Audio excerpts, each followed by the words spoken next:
I'm coming out. Just kidding. I wanted to announce my new podcast called Revillaging. This is a podcast that will address eco-grief, eco-trauma, and other forms of oppression while connecting tangible solutions that we can take as a collective.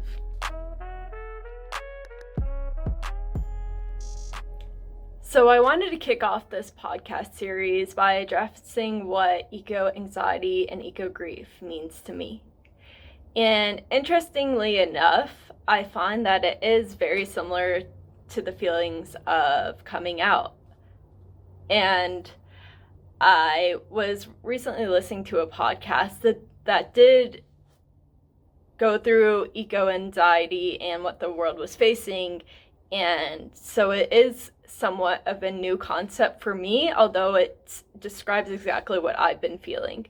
And this is the feeling of being closeted and feeling really uncomfortable with the things that are happening around you, and then being told that that's what's normal and that that's just the way that the systems are, and to really look the other way. And knowing me as a person who does subscribe as being a lesbian and being out since I'm 15 years old, I find that really hard to do. So I guess you can understand the parallels that I'm drawing right now.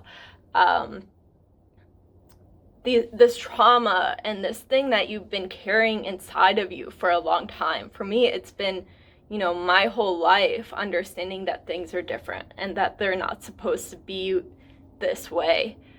Just having a lot of disconnections and feeling the pain that the earth is going through.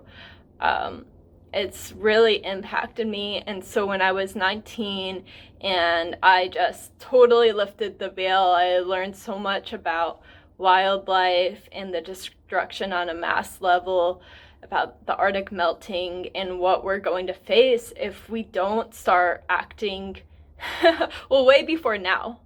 But now is a good starting point. And this is why I want to bring this podcast to you. I think that there are solutions. No, I don't think that we have an opportunity to reverse what we've done at this point. We're almost 2022. So there's really, no going back. However, I do think that we as a society, we as humans need to start taking responsibility and start asking ourselves, what are our individual purpose and what is our collective purpose? And just to give you an idea that I've been teaching about for a long time, there is this spectrum theory where on one side we have the hospice and dying society or systems that be. And then on the other side, there's this collective vision or a new world that we're wanting to birth. And there is this middle of the transitioning that's happening. So we can find ourselves on either of those spectrums, and that is totally fine. Yet, if you are on just one side or the other, it's not connected. So you can go live in an eco-village or an intentional community, which I do highly advise that. Yet, if you're just doing it for yourself and you're not connecting to these dying systems, then you're still part of the problem. And that problem is that when you're educating and saying, hey, we want things to stop. We want people to stop drilling in the Arctic or cutting down trees or using fossil fuels. Okay, that's great, but what do we do when it stops? So that's what that new system is really painting a picture. And the same thing goes with the isolation of these communities. Okay, let's go do something better. Well, if you're not saying okay, you started here and there's these forms of oppression that everyone goes through different struggles and are facing different challenges and might not be educated or have enough resources to make that transition. How are you going to get to these idyllic places, these places of utopia? And newsflash, they're not all places of utopia. So those are all things that me and my partner, Lilia, teach about. But what I really want to bring here in this podcast of Revillaging is to find ways of inspiration and solutions that the daily average person can take into their own hands and share it with their neighborhoods. And yes, hopefully one day we will all live in these eco-villages.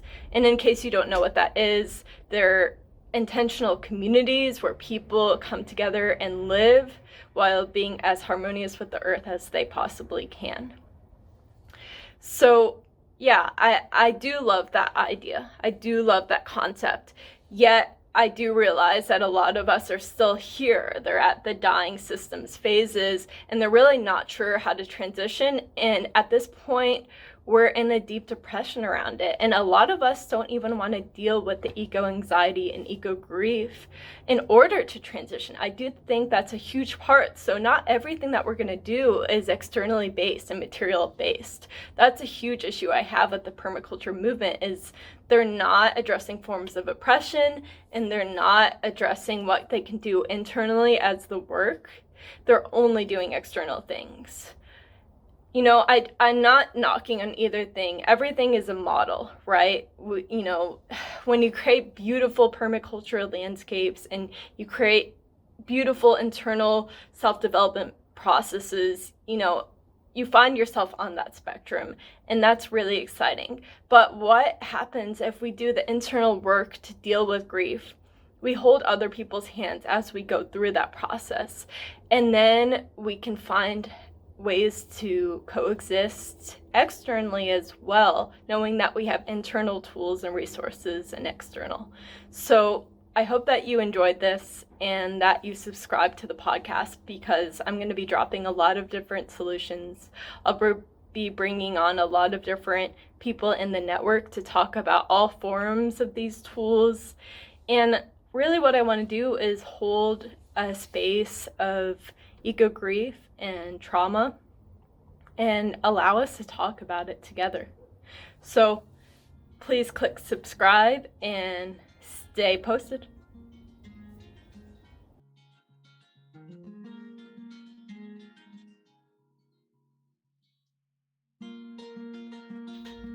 Next week, Revillaging Podcast is featuring special guest Vico Cassini of Rising Appalachia and The Farm, an eco-village based in Tennessee.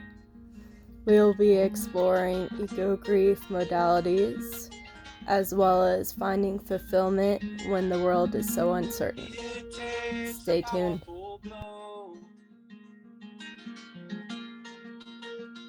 To shape stone, and the power in our hands.